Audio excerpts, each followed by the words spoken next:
Welcome to Knit the Books, a podcast for yarn and book enthusiasts by yarn and book enthusiasts. I'm Allie. I'm Vicky. Thank you for joining us today. Hello. My allergies are killing me. It's been very cool. Mm-hmm. The past few days and very wet. We've had a lot of rain. I'm suffering, so y'all bear with me. Do you have any finished objects? I do have a finished object. This is a hat for kiddo, and I don't know what the yarn is. It's just a little basic roll brim hat. It's blues and peaches and yellows. It's just a cute little hat. You got any finished? I finished 2 hats for kiddos hats and didn't bring them with me because why would I? So it is rainbow, rolled brim, boxed top hat. And then I did another one with, oh, that's my kitty. Then I did another one. I used the same yarn. Not the best picture, obviously. It's kind of blown out, but it's the same yarn in the rainbow, and it's the boxed hat as well with a garter brim. Very cute. So, I posted pictures in the group if you want those pictures in the group. So if you want to see them better, they're in the chatter thread. So. Did you finish anything else? I finished one sock. Very cute. Very cute. It's the Neely's knit. Start from the top. Yeah. And go to the toe. Our Fish Lips Kiss Hill. Yes. And it's Neely's Knits, A Day in Stars Hollow. It's her sparkle. No, that's not the sparkle sock. The toe is the sparkle sock. The toe is a contrasting color. Has some glittery sparkleness in it. Yeah, the striped is super sock. It's 80% superwash merino, 20% nylon. I love it. We're a big fan of her yarn. We are a big fan of her yarn. So that's her Gilmore Girls colorway. Yeah. Very cute. Have you started the second one? I have, actually. That's the only thing I have that I'm working on. Well, I have one more finished real quick. Yes, you do. Mostly finished. I finished another weaving project. Very cute. I haven't woven in the ends. So here it is. It's still on the loom. Now, the reason it's still on the loom is because I did this blue braid right here, which is called the Somac, I think so it's pronounced. Stitch. Oh, cool. The blue turned out perfect. It actually looks like a braid, as you can see. The green did not turn out perfect, and I was very mad about it, so I was like, I'm done. And I put it up, and I'm glad that I didn't take it off the loom yet, because when I picked it up today to bring with me, I was like, okay, I'm going to take that green out, I'm going to do the green over again, and I want to do a braid with all the other colors. So this one here that's blue, gray, and purple, the maroon, the gray, and the pink, so it's going to have all the braids. Oh, that'll be all super the way cute. There. That's why I stopped it a little bit earlier, because I wanted all those braids all at the top, because I thought that would look really fun. And I love this little wave thing I did. I like the little wave thing. So, yeah. And this is my pop-out loom from Black Sheep Goods. And the only thing I'm working on is my other sock. This bag, this was a gift to me from Trish. She makes bags from, it's Cabin Creek's Creations on Etsy. I have a Calmy. I'm knitting this out of Malabrigo. Let me find the tag. In the Solace colorway. Here's the yarn. Very pretty, tealy. A little bit darker in person. It's very pretty. And this is what I have knit so far. I've got 2 full repeats of the Calmy done. And I'm using the cutest stitch markers that Mom got me. They're My Little Pony. They are so cute. So here's Pinkie Pie. And on this side I have Fluttershy. Those are my 2 favorites, so of course I had to use those. They're so cute. Well, that's going to be a gorgeous one. Now, where did you get this yarn? That's Malabrigo. Where did you get these from? Utterly Adorable Knits. Okay. And so I have a baggie that has the other My Little Pony characters too, but yeah. I really like it. And of course with Malabrigo, again, I have never wound up a skein of Malabrigo yarn that I did not have the hardest time winding up. It gets twisted no matter how I do it, what I do. So I always hand wind it first and then cake it up. But this one, even while I was doing that, I apparently accidentally cut it or something. So I have another little one over here. So I don't know what else I'll do because I know the Calmy doesn't use up the entire yarn, so I might do another one and stripe it. I don't know. We'll see. Ooh, that'd be pretty with some grays. So that's that one. So what else you working on? And then in this bag, which also came from Trish of Cabin Creek. That's cute bag. I love this bag. I have a Without a Sound. I love that. That's gorgeous. I'm knitting this out of Jitterbug. Collinette Yarns Jitterbug. It doesn't have a colorway name. It's blank where it says colorway, so I don't know. This is what it looks like. Oh, it's gorgeous. So I've just been really wanting to knit some cowls, and I thought I would just knit my patterns because I have them memorized. And so I'm just knitting these just for fun. They will probably be gifts eventually for people, but yeah. So this is how this one's turning up. I think it's very pretty. It's very pretty. I really like it. I feel like I did it too wide now that I see it on camera. No, I kind of like it wide. Yeah. So I need to do another one of those. I may do one of those for the End of the Wool knit along. You should. I probably will. And I have a project real quick that is needle adjacent. Daniela from the Caffeinated Crafting Podcast is hosting a knitting expat knit along for the month of May and June. And I wanted to play along. So I'm going to be knitting the Shirestones hat. Oh, that's a cute by Mina hat. Phillips. And it is in, I haven't started it yet, obviously, but it's in my Java Jenny, My Little Pony bag that I love so much. That is a cute bag. I'm going to be knitting it out of this Ooh, that's pretty yarn. hedgehog. This Hedgehog Fibers DK, which obviously I wound it up so beautifully. Look at all that. This was a gift to me from Trish, the bag maker that I was previously showing you her work. And I've never knit their DK. I was just getting ready to say I've never knit with their DK. That's very nice. And I've been saving it for a fun project, and I'm finally like wanting to knit again. And I'm wanting, like, I really want to do like a shawl or something, but at the same time I'm really, really needing some quick off the needle stuff. Yes, and so that's why I think I'm drawn to cowls and hats right now. But I haven't been able. I wanted to knit this, but I wasn't sure what hat. And then when Daniela said she was going to do that knit along, I was like, well, I'll just pick one of her hats. So yeah, I looked at her patterns. I haven't decided on anything yet. I don't know if I've knit one of her patterns before. I have a few in my. I've done a pair of her socks. And those are cute, so I'm excited to play along there. She does have a shawl pattern that I am considering going on my next. She had a shawl that I really want to do too. But I don't know. I'm not in a shawl place right now. That's what I was just getting ready to say. I don't know whether I'm in a shawl place right now. Sugar Plum shawl was the one that's one of the ones I'm thinking about doing too. I love the purple one. Isn't that purple beautiful? That's really pretty. I actually have a couple of yarns that I think I'd want to use for that. But so, like I said, I'm not sure. I don't know that I'm in a shawl place either. So, and I don't wear hats a lot, so. But that knit along is, Daniela's hosting it, and it started May 1st. It goes to the end of June. Mina has a bunch of patterns that I think would meet anyone's needs in regards to knitting. Yes. So I highly recommend you go and join the knit along. Yes. All right, hats for kiddos. Let's talk about our knit along.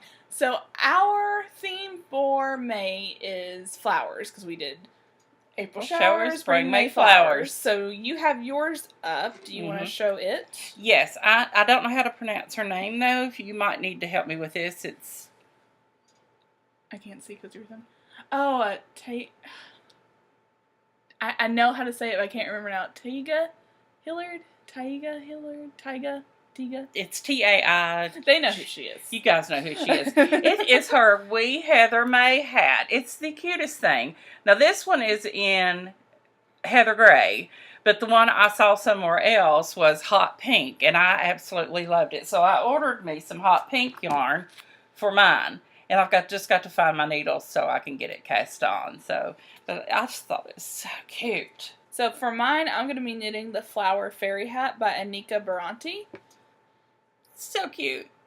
And I have a neon purple and a neon green from Knit Picks that I'm going to use for mine. I had planned to have it started before we recorded, and I didn't. Yeah, I planned to have mine started too. This is what I've been doing. I've been keeping my needles in a bag, and that's my Hats for Kiddos bag. Those are my Hats for Kiddos needles. Then I wanted to knit these cows, and I took the needles to knit the without a sound, I think. So once it's done, I'm going to cast on my hat, is that plan. So I could just look for needles, but that stresses me out sometimes. So it's not worth stressing out over. I need a size 3 and a size 4, so I'll just have to go get mine. But at the same time I ordered that hot pink, I found some purple with sparkles. It looks blue there, but it's actually purple. But won't that make a cute hat at some point for a little? Yeah, very cute.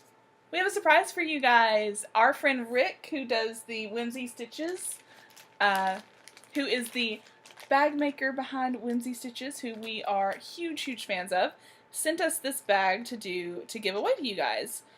And we meant to do it last time, and we forgot all about doing it. It was my fault. I left it at home. So I was like, well, we'll do it today. So this is the bag. Mom and I are huge fans of these bags. Oh my gosh, how cute is that? And it's got green floral everywhere, and then the inside I love. It's gray wood print. I love it. So what we're going to do is we are going to randomly pick somebody from our group. Yes, and I just lost my random number generator somehow. I'll do it real quick again. Yeah, you're fine. It's the very first one, and there's 86. 1 to 86. Of you guys. Alright, so let me get that out of there, and there we go. When she brought it up, it already had the 7 on there. Yeah, I don't know what the 7 is for. It was just already on there. Oh, okay. When you went to that, it was 1 to 10 and automatically generated 7. Oh, okay. So she's going to push the generate button. We're going to do it right now. And it is number what? 52. 52. Alright, so let me count. 49, 50, 51, 52. So our winner is Packy Knits 1. Awesome. Congratulations. So if you see this, when you see this, Heidi, I did click to see what your name was, just message me and I'll send this back to you. So there we go. I kind of like doing that, just randomly doing that. So we might try and do that every now and then where we'll just randomly give away something just by being part of the group. That is kind of fun. That was very kind of him to send us the bag. I love it. And Heidi's has the Packy Knits Design podcast on YouTube. I remember now. I was like, that name sounds familiar, and I couldn't place what it was. So, Heidi, this huge bag will be yours. Just message me. Like I said, Mom and I are huge fans of these. I don't have one this size. But I don't have one that size either. I love it because you just put your arm through, and you can just carry it along. And knit on the go. So, I'm going to put it back in the bag just because I have dogs and I'd like to not send you dog hair if possible. I'm not saying there won't be dog hair, I'm just saying I'm going to try not to. And I'll show Rick's card because I'm a huge fan of it. So there's that cute card. Love it, love it, love it. All right. Very talented man. He is. And lots of fun. He cracks me up. So now, we're going to talk about our books. Yes. You finished a lot, right? I have finished a lot. All right, I've finished one. So how about you do a couple, then I'll do my one, and then you can finish up. Okay. Looks like I have finished 4. My most recent 2 was Dangerous Games by Danielle Steele, and it's read by Alexander Candy O.C. or something like that. I can't pronounce the last name, but it's really good. It is about a news reporter who goes all over. She goes all over, and it's got her. She's got her camera guy that travels with her, and they get involved in a mystery. So it's mystery, romance, both with by Danielle Steele. It was very good. I really enjoyed it. Good. And the other one was James Patterson, The Black Book. It was co-written with David Ellis, and it was narrated by Eduardo Ballerino, and it was really good too. Of course, it was a police stories with his are all mysteries, but it was really, really good. So what did you finish? I I finished Woman number 17, which I talked about last time. I really liked about 75% of this. Mm-hmm. Until about the 75, like the last maybe 60 pages, I kind of start losing interest in it. This is by Eden Lepucki. I think it's out now. This was an advanced copy, but I think it's out now or it's about to come out. Mm-hmm. Very, very, very good though. It's about two girls. We have Lady, who is currently separated from her husband while she's going through some stuff, and she's also working on a book about raising her 18-year-old son who is selectively mute. Mm-hmm. And she had him with another partner, and her husband, they're just separated. They have a 3.5-3-year-old named Devin, so she hires S Mm-hmm. to live in and be a nanny so Lady can work on writing her book. So we have Lady's story, and then we also have S's story. And S is in her early 20s. She's graduated college. She broke up with her boyfriend. She's left Berkeley to go back to wherever. It says Hollywood Hills, so I assume Hollywood.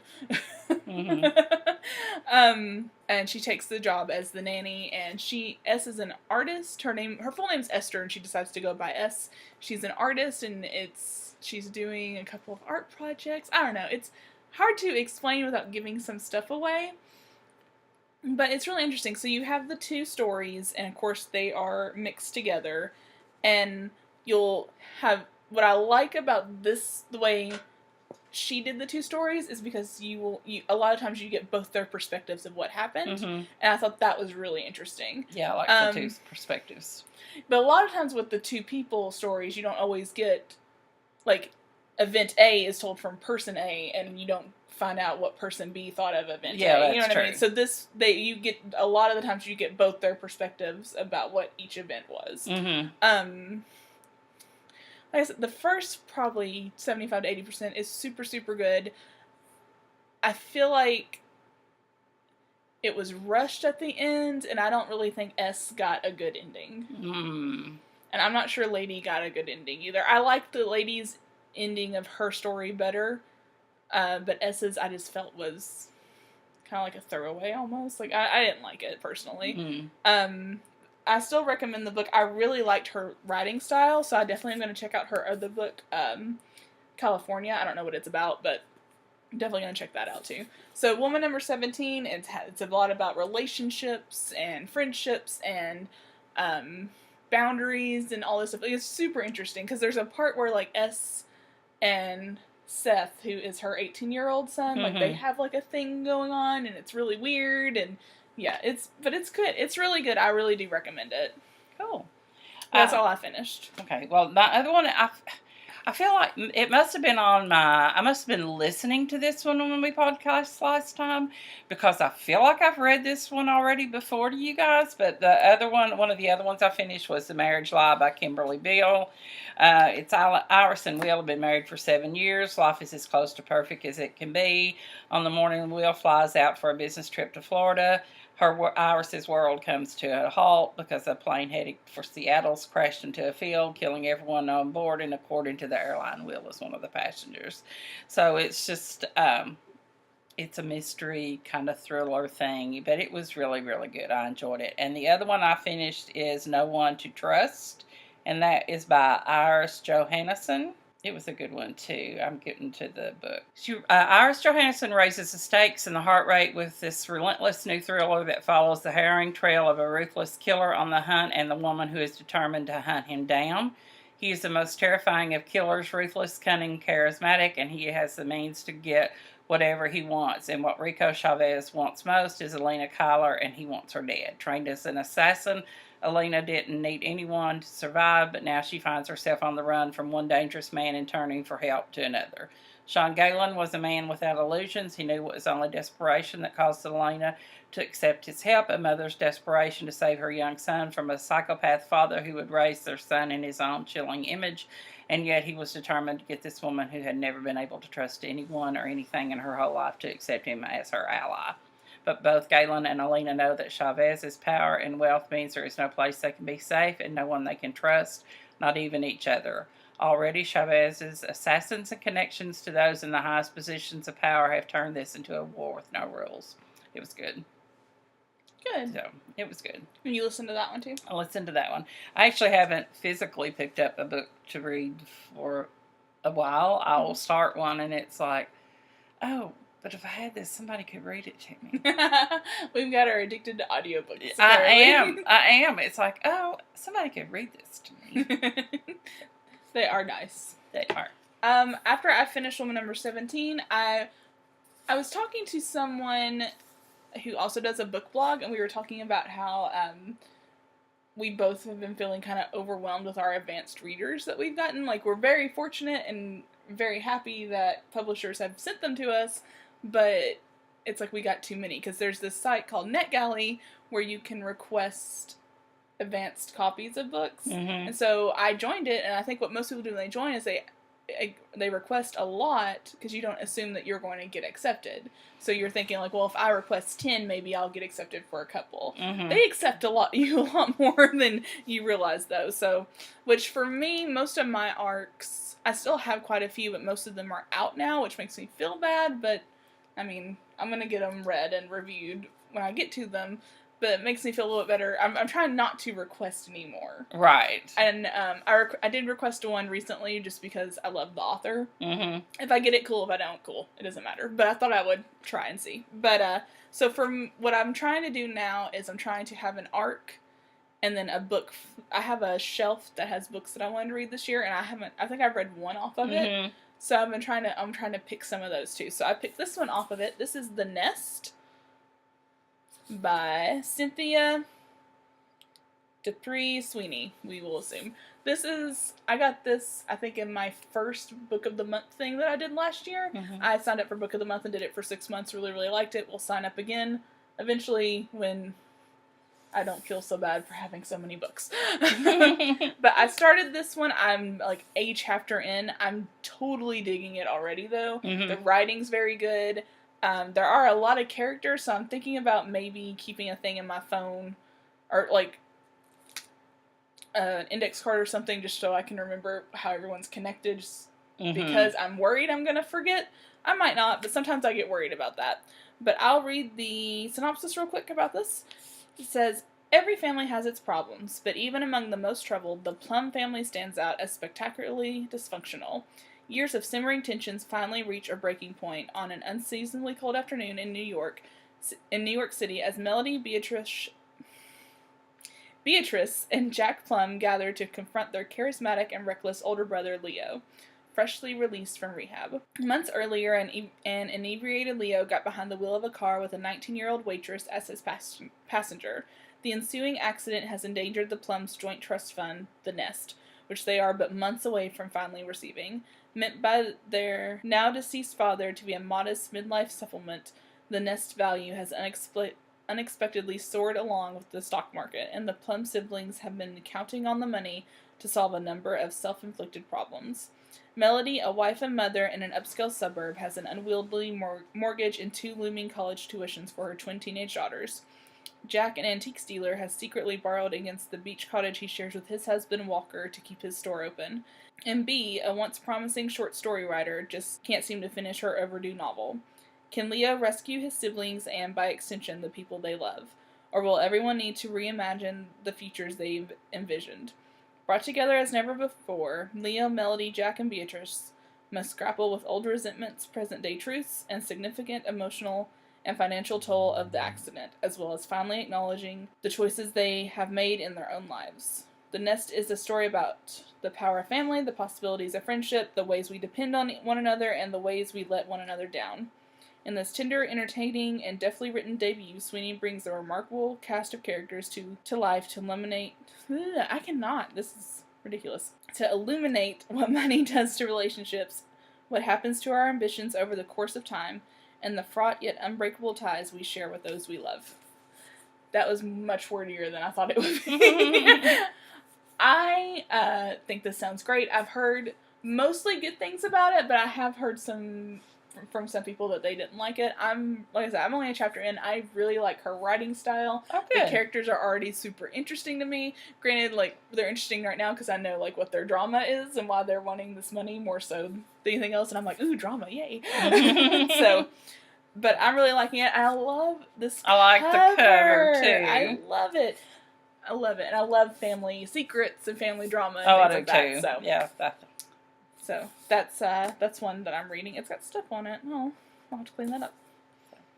and I am currently listening to, it's by Beth Moore. She is a Christian author and speaker, and this is her first novel, and it may have been on sale on Audible, and I grabbed it that way, but only God knew why Jillian Slater agreed to return to New Orleans on the news that her father had finally drunk himself to death. It's not like they were close. She hadn't seen him or her grandmother, the Ice Queen, in almost 20 years. But when Adelia Atwater, the manager of her grandmother's apartment house, called and said Jillian's expensive would pay if she'd fly in for the burial, a free trip to New Orleans was too intriguing to resist.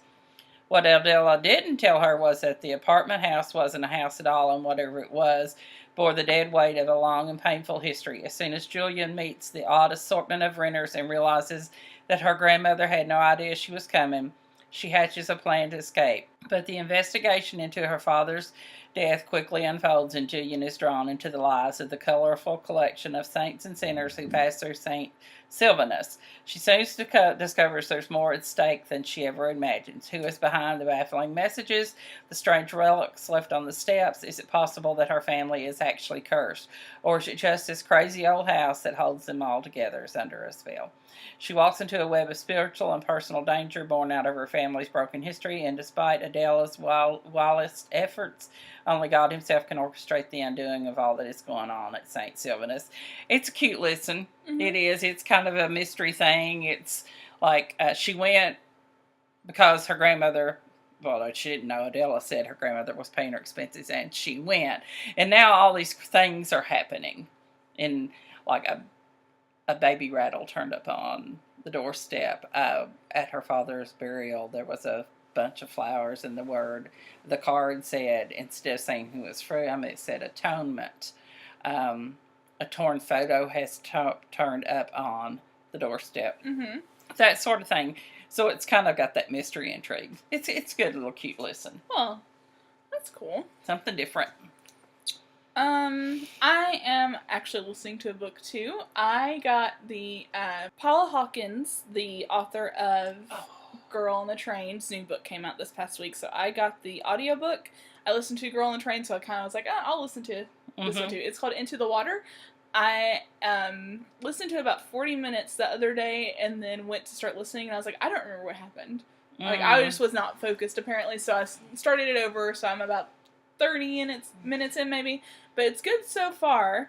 I'm going to be honest, I didn't even read what this book was about or anything. I was just like, I liked Girl on the Train, so I'm just going to go ahead and get that. So I'm going to read what it's about, and we're going to find out together what it's about, because I only know a little bit. It says, a single mother turns up dead at the bottom of the river that runs through town. Earlier in the summer, a vulnerable teenage girl met the same fate. They are not the first women lost to these dark waters, but their deaths disturbed the river and its history, dredging up secrets long submerged. Left behind is a lonely 15-year-old girl. Parentless and friendless, she now finds herself in the care of her mother's sister, a fearful stranger who has been dragged back to the place she deliberately ran from, a place to which she vowed never to return. With the same propulsive writing and acute understanding of human instincts that captivated millions of readers around the world in her explosive debut thriller, The Girl on the Train, Paula Hawkins delivers an urgent, twisting, deeply satisfying read that hinges on the deceptiveness of emotion and memory, as well as the devastating ways that the past can reach a long arm into the present. I almost got it. So you'll have to let me know after you hear a little more, see if you like it, because I think I've got like 3 credits, so I may go ahead and get it too. It's good so far, and it has multiple readers, so I think every character is going to have their own reader. Oh, I love multiple readers. And I like that. I So I've listened to some books where the reader was really good at doing voices, but not everyone is, and that's fine. This one, I like, it has like 5 or 6 people reading it, so I'm like, okay, so everyone has their own reader. Right. And sometimes that's just better. What I have listened to so far is, I don't remember character names, because, I don't know, I just can't remember their names right now. but the sister has come back home and is at the house, and the niece and her just are kind of had a confrontation. That's the last thing that I remember listening. So I've got the little bit of the backstory, but not a whole lot. But it's good so far. The first 30 minutes. Well, I did look at it when I had, because I got the email that said that you're getting close to the number of. Can you only carry over six maybe? So I had 5, so I went out and spent 2. I pre-ordered 1 and I got this Bethmore one. Are you listening to any podcasts right now? I am listening to a podcast. We're kind of on a kick where we talk about podcasts, so I think we're just gonna keep doing that when we have them. It's an interesting story. The podcast is called Up and Vanished. It's an 11-year-old cold case of a missing high school teacher. I've been listening to it since it came out. So. Okay, it's the podcast. The person that does it is Payne Lindsay, and he's a director and documentary filmmaker, and this is his first. I think it's pretty interesting. I like the beginning, and they have arrested somebody, so you're kind of getting some closure in it. But Mom and I were talking about this before we recorded. There's something about Payne Lindsay that I don't like, and I can't put my finger on it. And that's all. That's pretty much my only negative with it. And he'll do, he does a regular episode, then, an episode where he and someone else, answers questions or something. I skip those. I just can't. Oh, I haven't listened to any of those I don't think he starts it till about halfway through. Right. But I just can't. I just listen to the main ones. And ever since I started doing that, I've not hated it as much. So, the story is really interesting, though. She was a beauty queen. And she, was a well-loved teacher. And she went missing, and she did. There's lots of, I don't know, like I said, they've arrested somebody. I know you're not at the end yet, but it's just I don't know if this guy did it. I don't know what's going on. I don't know what's going on either. It's crazy. It's just kind of odd that when that one guy that had worked the case for so long, he was introduced in maybe the second episode, and an investigator, he went back and found all this stuff that other people didn't find in the house. So I think there's more than what even Payne has been uncovered. Oh, I wouldn't be a bit surprised if there's not more. And that's what sucks with these cases, because it's and when it's a small town, everyone's connected, those people, one way or the other. Yeah, and so it's hard to find out the truth. Yeah. She went to a pageant that day on a Saturday, October 3rd or something like that. I can't remember. She went to a pageant, and then I think she had a quick errand, and then her superintendent or principal or coworker or somebody had a barbecue, and she went to that, and then. Come Monday, she didn't show up to work. So, and her cell phone was in her house. I think her purse and her cell phone was on her charger. The charger, her purse and keys were there. Her car was locked. So her car was unlocked. Oh, wasn't it? Yes, that's right. It was unlocked. And her sister said she always locks it. And I think her dog was outside, and her dog's only outside when she's not home. If I remember, I think. Or was it a cat? It was a dog. Oh, okay. Right.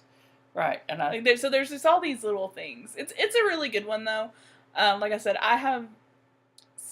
there's something about Payne that I don't like, and that's all it is. And you're not gonna like everyone. Oh, you're not gonna like every one of them. No. But I want to find out what happens with the story, because I got interested in it. It's the Tara Grinstead or something. Tara something case. So, and it's out of Georgia, and I think it's in one of their top cold cases, and I think that's how he found it. Yeah, he did this might be part of it too. He decided, I know he's a filmmaker, and he decided to do a podcast, and he did a search for cold cases and picked this one. So it's not like it was a case he was super interested in. He was just I want to jump on this bandwagon, and so I don't know how I feel about that. Maybe, I don't know, but I guess it's what everyone does when you really think about it. So I don't know, maybe, I don't know, there's something about him. We're done. This is Sunday before Mother's Day weekend, so we want to wish all our listeners and followers who are moms, happy Mother's Day. Happy Mother's Day, guys. We hope you guys have a lovely Mother's Day and a lovely couple weeks. And we'll see you guys at the end of May. Mid-May? Something, I don't know. Something like that. See you guys in a couple weeks. Thanks for joining us. Bye-bye. Bye.